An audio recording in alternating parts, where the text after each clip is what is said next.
नमस्ते दोस्तों। हमारे special session Indian polity theory parts में हम डिस्कस कर रहे थे भारतीय संविधान में अनुसूची। हमारे पहले पार्ट में मैंने आपको बताया कि क्यों आखिरकार इन अनुसूची की जरूरत पड़ी, कितनी है अनुसूची, और उसी को आगे करते हुए अब बात करेंगे हम 8वीं अनुसूची की। इससे पहले हम आपको 7 अनुसूची बता चुके हैं। किसी टेक्निकल ग्लिच के कारण हमारी वो क्लास डिसकंटिन्यू हो गई, इसलिए हम ये क्लास शुरू करें पार्ट 2 नाम से। हम आपको स्टार्ट करने से पहले बता दें, भारतीय संविधान में 12 अनुसूची हैं। मूल संविधान में 8 अनुसूची थी। बाद में संविधान संशोधन द्वारा 4 अनुसूची जोड़ी गई। जो सबसे पहले जो अनुसूची जोड़ी गई वो जोड़ी गई 9वीं अनुसूची। 9वीं अनुसूची भारतीय संविधान में पहले संविधान संशोधन द्वारा जोड़ी गई। उसके बाद बात करें हम 10वीं अनुसूची, जो कि 1985 में 52वें संविधान संशोधन द्वारा जोड़ी गई। बात करें 11वीं अनुसूची, जो कि 73वें संविधान संशोधन द्वारा 1992 में जोड़ी गई। और बात करें 12वीं अनुसूची, जो कि 74वें संविधान संशोधन द्वारा 1992 में जोड़ी गई। और स्टार्ट करते हैं आज 8वीं अनुसूची के बारे में। हम आपको बता दें, भारतीय संविधान की 8वीं अनुसूची में भाषाओं का उल्लेख है, और वो भी कितनी भाषाओं का उल्लेख है? 12 भाषाओं का उल्लेख है। जब मूल संविधान बना तो इसमें 14 भाषाएं थी, और समय समय के अनुसार इसमें अलग अलग भाषाएं जुड़ती गई। एग्जामिनर आपसे पूछ सकता है 8वीं अनुसूची का संबंध किससे है? 8वीं अनुसूची का संबंध भाषा से है। 8वीं अनुसूची में कितनी भाषाएं हैं? वो है 22 भाषा। 8वीं अनुसूची में मूलतः कितनी भाषा थी? वो थी 14 भाषा। इस तरह से अक्सर एग्जामिनर अक्सर में क्वेश्चन पूछता है।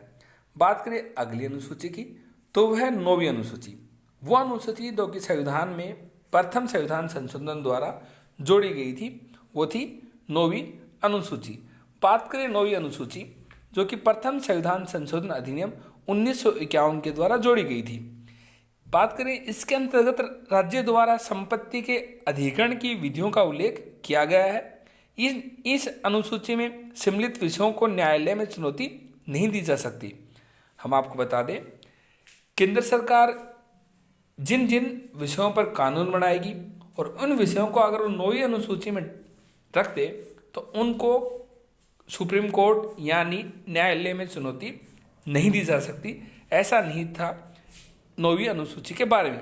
लेकिन 2007 में संविधान पीठ ने एक निर्णय द्वारा स्थापित किया कि 9वीं अनुसूची में सम्मिलित किसी भी कानून को इस आधार पर चुनौती दी जा सकती है कि जो 9वीं अनुसूची थी, इसमें सम्मिलित किसी भी विषय को इस आधार पर चुनौती दी जा सकती है कि यह मौलिक अधिकारों का उल्लंघन करता है तथा उच्चतम न्यायालय इनकी समीक्षा कर सकता है। यानी 9वीं अनुसूची में सबसे पहले 2007 में सर्वोच्च न्यायालय यानी सुप्रीम कोर्ट ने पहली बार बताया कि इसके विषयों को भी इस आधार पर चुनौती दी जा सकती है कि मौलिक अधिकारों का उल्लंघन करता है।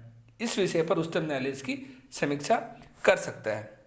बात करें इससे अगली अनुसूची 10वीं अनुसूची, जो कि दल बदल कानून से संबंधित है, जो कि 52वें संविधान संशोधन द्वारा 1985 में दल बदल की राजनीति को रोकने के लिए, काबू करने के लिए भारतीय संविधान में यह अनुसूची जोड़ी गई। इसमें उल्लेख किया कि दल बदल के कानून, अगर कोई एक व्यक्ति दूसरी पार्टी में जाता है तो उसमें क्या कानूनी प्रावधान होंगे, इसके बारे में जोड़ा गया 10वीं अनुसूची में।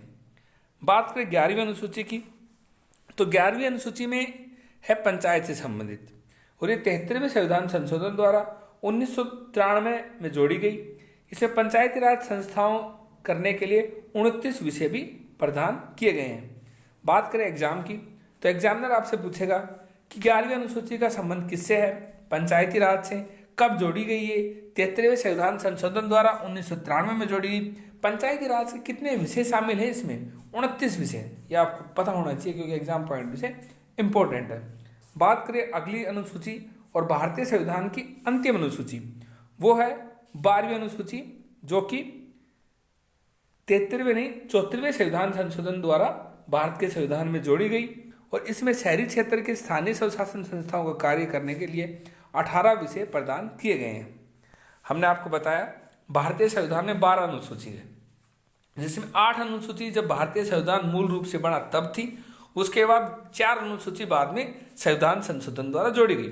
9वीं अनुसूची, जिसमें कि भारतीय संविधान के पहले संविधान संशोधन द्वारा जोड़ी गई, जो कि 1951 में हुआ था। इसके अंतर्गत राज्य द्वारा संपत्ति के अधिग्रहण की विधियों का उल्लेख किया गया है। इस अनुसूची में सम्मिलित विषयों को न्यायालय में चुनौती नहीं दी जा सकती, लेकिन 2007 में 11 जनवरी 2007 को संविधान पीठ ने निर्णय लिया, अगर इस सूची में कोई विषय ऐसा है जो मौलिक अधिकारों का उल्लंघन करता है तो उच्चतम न्यायालय में इसे भी चुनौती दी जा सकती है। बात करें 10वीं अनुसूची।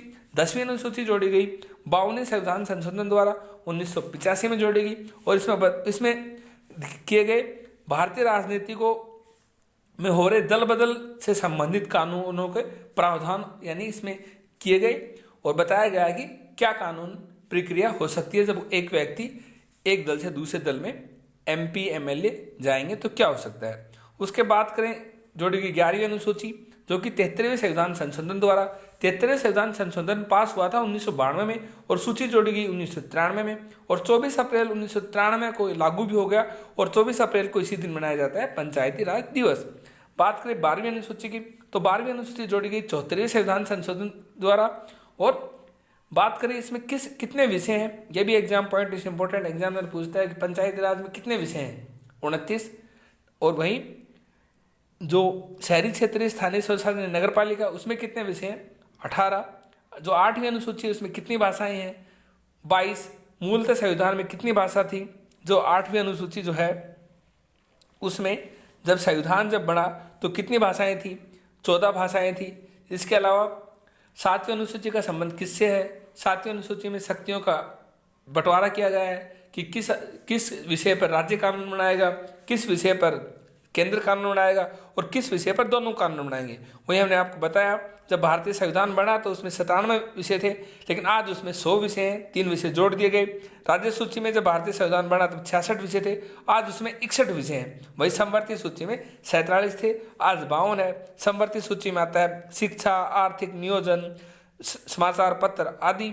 वही राज्य सूची में आते हैं जन स्वास्थ्य आदि, कृषि आदि। और वहीं संघ सूची में विदेशी मामले, मुद्रा बैंकिंग, परमाणु शक्ति आते हैं। बात करें इसके बाद छठी अनुसूची की तो छठी अनुसूची में हमने आपको बताया कि छठी अनुसूची में असम, मेघालय, त्रिपुरा और मिजोरम राज्यों के जनजाति क्षेत्रों के प्रशासन के बारे में प्रावधान है। एग्जामिनर आपसे पूछ सकता है कि छठी अनुसूची में किन राज्यों के जनजाति क्षेत्रों का प्रावधान है, इसलिए आपको ये पता होना चाहिए असम, मेघालय, त्रिपुरा और मिजोरम के। बात करें 5वीं अनुसूची की तो 5वीं अनुसूची में विभिन्न अनुसूचित क्षेत्रों और अनुसूचित जनजातियों के प्रशासन का नियंत्रण है। वहीं चौथी अनुसूची में बताया गया है कि किस राज्य में कितनी राज्यसभा की सीटें होंगी। तृतीय अनुसूची में बताया गया है कि किन पद अधिकारियों के द्वारा जो शपथ ली गई है उसका उल्लेख किया गया है। और बात करें द्वितीय अनुसूची में बताया गया पद अधिकारियों को भत्ते और पेंशन कितनी मिलेगी। और प्रथम अनुसूची में बताया गया है कि भारत में कितने संघ और कितने केंद्र शासित प्रदेश हैं।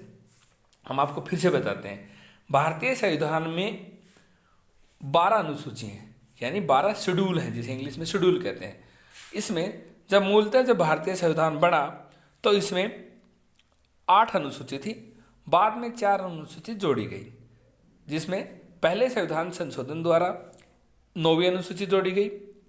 उसके अलावा 9वीं अनुसूची जो जोड़ी गई उसमें निहित है राज्य द्वारा संपत्ति के अधिग्रहण की विधियों का उल्लेख किया गया है। राज्य द्वारा जो संपत्ति जो अधिग्रहण करेगा उसके विधियों का उल्लेख किया गया है। साथ ही इस अनुसूची के बारे में ये बताया गया कि अगर इस अनुसूची में किसी विषय को शामिल कर दिया जाता है तो उसे किसी भी प्रकार न्यायालय में चुनौती नहीं दी जा सकती।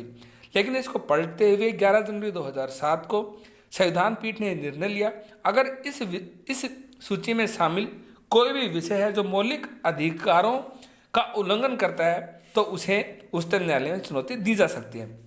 बाद में जोड़ी गई 10वीं अनुसूची। 10वीं अनुसूची जोड़ी गई 52वें संविधान संशोधन द्वारा 1985 में। ये क्यों जोड़ी गई? ये जोड़ी गई दल बदल से संबंधित प्रावधानों के बारे में जोड़ी गई, उनके बारे में विस्तार से बताया गया है। 11वीं अनुसूची जोड़ी गई 73वें संविधान संशोधन द्वारा 1993 में। ये जोड़ी गई पंचायती राज के बारे में कि पंचायती राज के बारे में जो प्रावधान उनके बारे में, और इसमें पंचायती राज के 29 विषय भी शामिल है जो पंचायती राज से संबंधित है, जो कि एग्जाम पॉइंट से इंपॉर्टेंट है। बाद में जोड़ी गई 12वीं अनुसूची।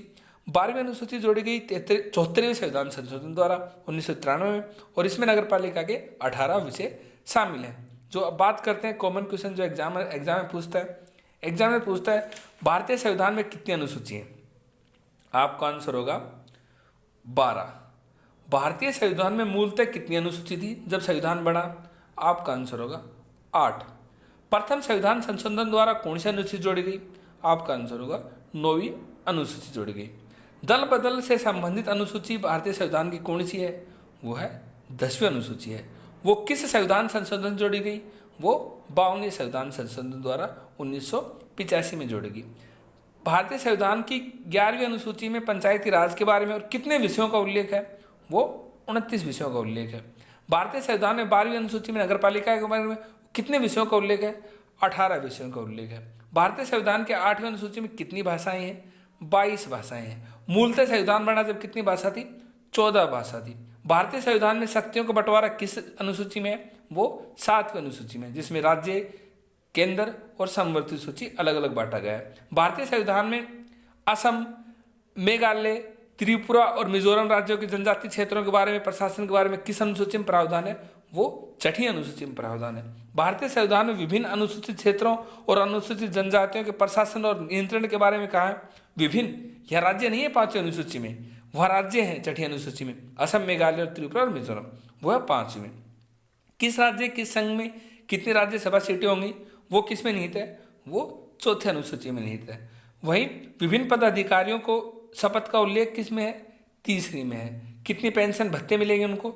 2री में है। भारत में कितने भारत में संघ और कितने केंद्र शासित प्रदेश होंगे? वो है प्रथम अनुसूची में। हम आपको फिर से बता दें, भारतीय संविधान में 12 अनुसूची हैं। मूलतः भारतीय संविधान में 8 अनुसूची थी, 4 अनुसूची बाद में जोड़ेगी, जिसमें 9वीं अनुसूची जोड़ी गई भारतीय संविधान के पहले संविधान संशोधन द्वारा, 10वीं अनुसूची जोड़ी गई 52वें संविधान संशोधन द्वारा, 11वीं अनुसूची जोड़ी गई 73वें संविधान संशोधन द्वारा, वहीं 12वीं अनुसूची जोड़ी गई 74वें संविधान संशोधन द्वारा।